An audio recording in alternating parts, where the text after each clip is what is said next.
अंदाज नया, माध्यम नया, पॉलिटिक्स वाला, आओ राजनीति करें। नमस्कार, पॉलिटिक्स वाला अनकट में एक बार फिर आपका स्वागत है। कुंवर विजय शाह नाम से ऐसा लगता है कि कोई सम्मानित आदमी होगा, कोई एक शख्स होगा जिसके अंदर कोई सियासी समझ होगी, जिसके अंदर कुछ समझदारी होगी। लेकिन नाम में क्या रखा है?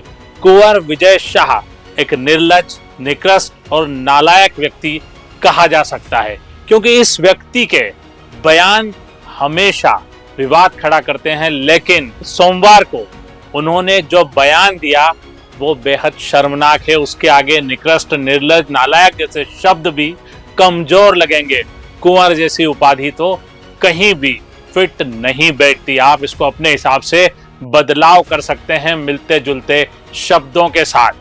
दरअसल भारत का पहलगाम में आतंकी हमला जो हुआ, उसके बाद भारत ने इसका पाकिस्तान को जवाब दिया और उस जवाब की प्रेस ब्रीफिंग जो की थी वो सोफिया कुरैशी ने की थी। सोफिया कुरैशी भारतीय सेना की कर्नल हैं, लेकिन विजय शाह ने सोफिया कुरैशी के बारे में जो कहा उसको सुनकर आप शर्म से झुक जाएंगे। आपको लगेगा कि क्या हमने ऐसे आदमी को वोट दिया? क्या ये है हमारा प्रतिनिधि? क्या हमने इसे मंत्री बनाया? क्या हम इतने बेगैरत लोग हैं कि ऐसे लोगों को बार बार चुन लेते हैं जिन्हें बात करने की तमीज तक नहीं है? कुंवर विजय शाह ने ये कहा कि पहलगाम में कुछ लोगों ने आकर हमला किया, कुछ पाकिस्तानी लोगों ने हमला किया, कुछ मुस्लिम आतंकियों ने हमला किया और उसका जवाब देने के लिए मोदी जी ने सोफिया कुरैशी को भेज दिया, उनकी बहन सोफिया कुरैशी को भेज दिया। अब आप देखिए, तारीफ कर रहे हैं, तंज कस रहे हैं या अपने कुंवर होने के रुतबे को दिखा रहे हैं। वे कह रहे हैं कि उन्होंने उनकी बहन को भेज दिया, यानी वे देश के लिए अपनी जान की बाजी लगाने वाली कर्नल सोफिया कुरैशी को आतंकवादियों की बहन बता रहे हैं। आप खुद सुनिए क्या कह रहे हैं विजय शाह। इसको सुनने के बाद आपके पास कुछ भी कहने, सुनने, समझने को नहीं बचेगा। जिन्होंने हमारी बेटियों के सिंदूर उजाड़े थे, वही कटे पिटे लोगों को हमने उन्हीं की बहन भेज करके उनकी ऐसी की तैसी करवाई। एक बार मोदी जी के लिए जोरदार ताली बजाएं। फिर इसके बाद विजय शाह यहीं नहीं रुके। इसके बाद उन्होंने ये तक कह दिया कि आतंकवादियों ने जिनको गोली मारी उनके कपड़े उतार उतार कर, धर्म पूछ कर उन्हें गोली मारी। लेकिन अब मोदी जी तो हमला करते वक्त कपड़े नहीं उतार सकते थे, इसलिए उन्होंने उनकी ही जात की, यानी कि यहाँ पे उनका आशय एक तरह से ये लगता है कि आतंकवादियों की जात की, जब हम कहते हैं आतंक का मजहब नहीं तो आतंकवादियों की जात की, उनकी बहन को भेज दिया ताकि वे बदला ले सके। क्योंकि मोदी जी तो अब कपड़े उतार नहीं सकते एक एक आदमी के।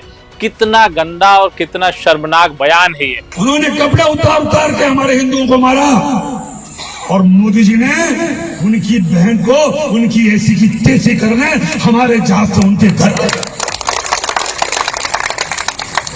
अब मोदी जी कपड़े तो उतार नहीं सकते थे, इसलिए उनके समाज की बहन को भेजा कि तुमने हमारी बहनों को अगर विधवा किया है तो तुम्हारे समाज की बहन आके तुम्हें नंगा करके छोड़ेगी।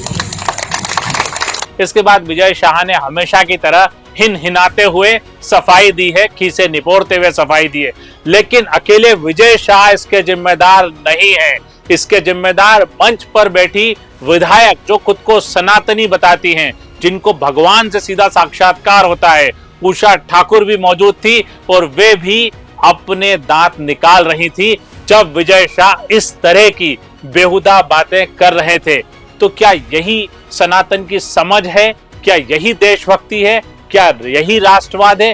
क्यों नहीं उषा ठाकुर से भी सवाल जवाब किए जाने चाहिए और विजय शाह को न सिर्फ बर्खास्त किया जाना चाहिए बल्कि प्रधानमंत्री मोदी को हर बार की तरह ये बयान नहीं देते हुए कि मैं उन्हें कभी दिल से माफ नहीं करूंगा, बिल्कुल माफ नहीं करना चाहिए। विजय शाह को मंत्रिमंडल से तो हटाया जाना चाहिए।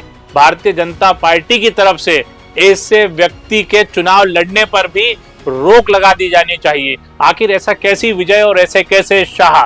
इन सब के अलावा मंच पर बैठे अन्य लोग भी विजय शाह की इस बात पर ऐसे ताली पीट रहे थे मान लो कोई कॉमेडी का शो चल रहा हो, क्योंकि वो सब वही लोग हैं जो विजय शाह को कुंवर मानते हैं और उनकी चिलम भरने को मंच पे बैठे थे। उन्हें देश, समाज, इज्जत बेइज्जती से कोई मतलब नहीं। वो तो साहब, वो भी मंत्री, उनकी चिलम भरने को बैठे हुए थे और जंगल राज मचाते हुए खूब तालियां पीट रहे थे। अगर उनकी तालियां देख लें तो नवजोत सिंह सिद्धू को भी एक बार सोचना पड़ेगा कि क्या इस तरह की बेहूदगियां की जाती है? क्या इस तरह से हम राष्ट्र प्रेम दिखाएंगे?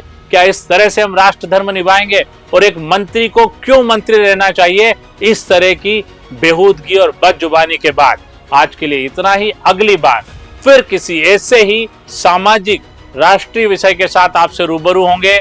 चैनल को लाइक और सब्सक्राइब करना न भूलें। धन्यवाद, शुक्रिया।